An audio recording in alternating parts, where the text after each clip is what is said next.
Hello everyone, हम plant hormones पढ़ रहे थे।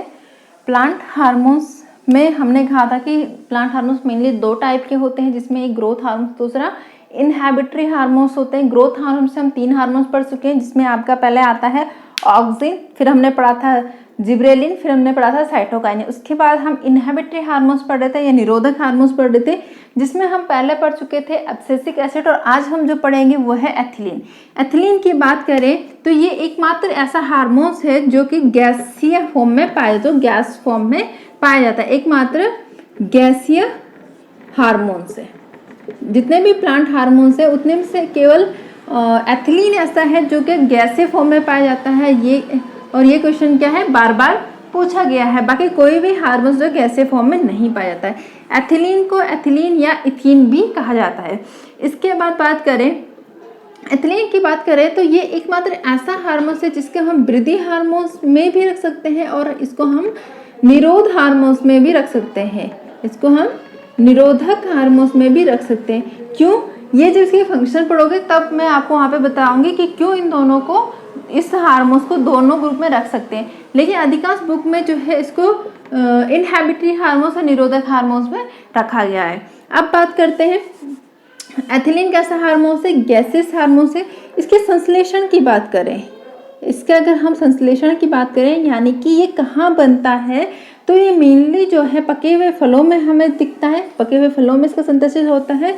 दूसरे ऐसे उत्तकों में जो चिरावस्था को प्राप्त हो चुके हैं, यानी जो क्या है, अपनी लाइफ साइकिल कंप्लीट कर सके, जो बूढ़े हो गए हैं। मतलब तो ये एक तो ये कहाँ मिलता है, पके हुए फलों में मिलता है, पके हुए फलों में सिंथेसिस होता है। दूसरा जो इसका सिंथेसिस देखने में आया वो है जरावस्था को प्राप्त उत्तकों में, जरावस्था को प्राप्त ऊतकों में। ये बात होगी। इसको जब पके हुए फलों में इसका जो खोज की थी वो की थी कोसाइन ने, और जरावस्था से प्राप्त उत्तकों में इसकी खोज, इसको सिंथेसिस से आइसोलेट करने का जो काम किया था वो क्या था आपका साराह डाउट ने। तो ये तो बात होगी आपकी संश्लेषण की।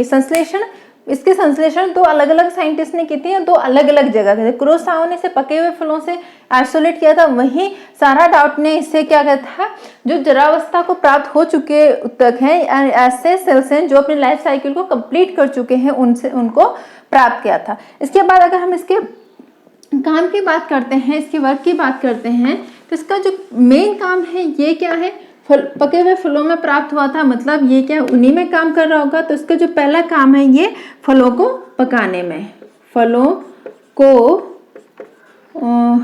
को पकाने की प्रक्रिया में काम करता है। फलों को पकने को प्रेरित करता है, फलों के पकने में सहायक होता है, जो भी लिखना चाहो, है ना। तो पहला काम क्या है, फलों के पकने में सहायक होता है। बहुत इंपॉर्टेंट क्वेश्चन है, कई बार पूछा जाता है कि फलों को पकने में कौन सा हार्मोन सहायक होता है, तो कौन सा होता है आपका, इथिलीन होता है। उसके बाद जब फल पक जाते हैं या उत्तक क्या होते हैं, अपनी जरावस्था को प्राप्त कर जाते हैं। कहाँ मिला था, जरावस्था के प्राप्त उत्तकों में।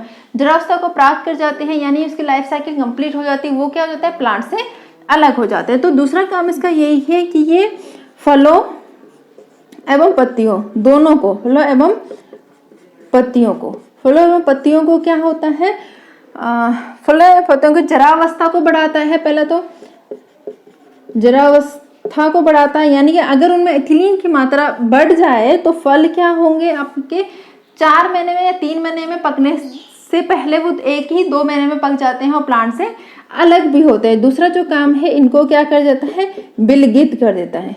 विलगित करने का मतलब होता है प्लांट से अलग कर देना। यानी कि इथिलीन का काम क्या है, एक तो फलों और पत्तियों को क्या जरावस्था को बढ़ाना, दूसरा क्या है उनकी विलगित को बढ़ाना। इन दोनों को क्या होता है, दोनों प्रावस्था को ये बढ़ा देता है, प्लांट में बढ़ा देता है। तो ये हो गए इसके 2 फंक्शन। इसके अलावा अन्य काम भी करता है, जिसमें एक है ये बीज की डोरमेंसी, यह से कहता है प्रसुप्तावस्था, इसको तोड़ता है। तोड़ता है। डोरमेंसी पीरियड मतलब जब क्या है, बीच में कोई भी मेटाबॉलिक एक्टिविटी नहीं हो रही होती है और उसमें कोई भी क्रिया नहीं हो रही होती। जब प्लांट से बीज को अलग किया जाता है कुछ समय तक क्या होता है, बीज में किसी भी प्रकार का अंकुरण नहीं होता। वो जो पीरियड होता है वो बीज का डोरमेंसी पीरियड कहलाता है। तो एक तो क्या है इसकी डोरमेंसी, जैसे बीज का डोरमेंसी पीरियड में अगर इसमें इथिलीन की मात्रा बढ़ जाए तो ये डोरमेंसी पीरियड छोड़ के इसमें क्या आने लगता है, अंकुरण आने लगता है। तो ये बीज के डोरमेंसी पीरियड को तोड़ता है। डोरमेंसी पीरियड को तोड़ेगा तो क्या हो जाएगा, बीज में अंकुरण आता है, यानी कि बीज में अंकुरण को बढ़ाता है, अंकुरण को बढ़ाता है। ये काम हो गया। अंकुरण को बढ़ाने की बात करते हैं, कुछ स्पेशल पौधे होते हैं जिसमें क्या कुछ हार्मोन से स्पेशली इफेक्ट करता है। इसी तरह से इथिलीन जो है वो मूंगफली में क्या करता है, बीज के अंकुरण को तोड़ने और उसके अंकुरण में सहायक होता है। मूंगफली इथिलीन जो है मूंगफली के डोरमेंसी को तोड़ता है, डोरमेंसी तोड़ के उसके अंकुरण में हेल्प करता है, अंकुरण में सहायता करता है। इतने हो गए, कितने हो गए, 4 ही फंक्शन हो गए। इसके अलावा इसके कुछ अन्य फंक्शन देखते हैं। बीज के अंकुरण को तोड़ता है। इसके अलावा इथिलीन की बात करें तो ये अनानास को फुलाने में भी हेल्प करते हैं, यानी अनानास को जो साइज है उसको बड़ा करने में भी हेल्प करता है। इसका जो 5वां काम है वो है अनानास को फुलाने में मदद करता है। माना अनानास का जो फ्रूट था उसका साइज इतना होना था, अगर उसमें इथिलीन की मात्रा बढ़ जाए तो उसमें उसका साइज क्या हो जाता है, बड़ा हो जाता है। तो एक तो ये काम करता है अनानास के जो क्या होता है फल होता है उसको फुलाने में मदद करता है। छठवां ये है आम में पुष्पन के लिए भी सहायक होता है। आम में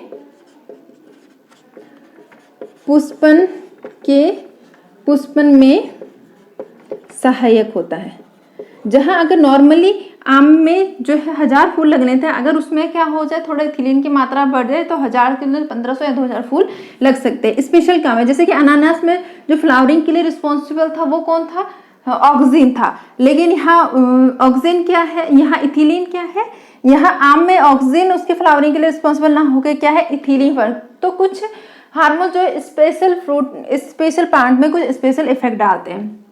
इसके अलावा इसका 7वां काम ये जो होता है, ये खीरे में जो है फीमेल फ्लावर को बढ़ावा देता है। खीरा में मादा पुष्पों की संख्या को बढ़ाता है, पुष्पों की संख्या को बढ़ाता है। पुष्पों की संख्या बढ़ेगी तो क्या होगी, पैदावार भी बढ़ेगी। इसके अलावा एग्रीकल्चर में जो सबसे ज़्यादा यूज किया जाने वाला तत्व है वो है आपका इथिफोन। आपने जनरली ये सुना होगा बोलते हुए कि जो फल है, कोई भी फल है, आम कोई भी फल ले लो तो उसे क्या है दवाई से पकाया गया है, या कुछ लोग बोलते हैं उसे क्या है केमिकल से पकाया गया। तो जो दवाई या केमिकल की बात करते हैं वो क्या है आपका इथोफोन ही है। कैसे यूज करते हैं, इथोफोन जो होता है इसका जो जलीय विलयन होता है, यानी इथोफोन को जल में जब घोल देते हैं, इसका जो जलीय विलयन होता है, पौधे क्या इसे इजिली अवशोषण कर लेते हैं, इसको अवशोषण भी कर लेते हैं और इसका क्या करते हैं अपने शरीर में संचय भी कर लेते हैं। अपने शरीर में संचय करने के बाद, संचय यानी इकट्ठा कर लेने के बाद इथोफोन से क्या होता है धीरे धीरे जो है इथिलीन गैस निकलती है, इथिलीन गैस निकलती है। और ये इथिलीन गैस जो है ये क्या होता है फलों के पकने में सहायक, फलों को पकने में सहायक होती है। मेन काम जो है इथिलीन का जब सबसे इम्पोर्टेंट काम है वो क्या है, फलों को पकाना ही है। और जब आर्टिफिशियल तरीके से हमें फलों को पकाना होता है तो हमें डायरेक्ट इथिलीन गैस तो मिलती नहीं है, क्योंकि गैसेस फॉर्म में तो हमें से आइसोलेट करना क्या है थोड़ा टफ काम है प्लांट से। इसलिए इथोफोन जो कंपाउंड होता है उसका यूज करते हैं, वो धीरे धीरे क्या करते हैं इथिलीन गैस छोड़ता है, जिससे धीरे धीरे जो फल होते हैं हमारे पक जाते हैं। तो इस तरह से हम इसको टमाटर को पकाने में, सेब को पकाने में, आम को पकाने, आदि फ्रूट को पकाने में हम क्या करते हैं यूज करते हैं। इसके अलावा हम इथिलीन की बात करें तो इथिलीन का यूज जो है हम चेरी में और अखरोट में,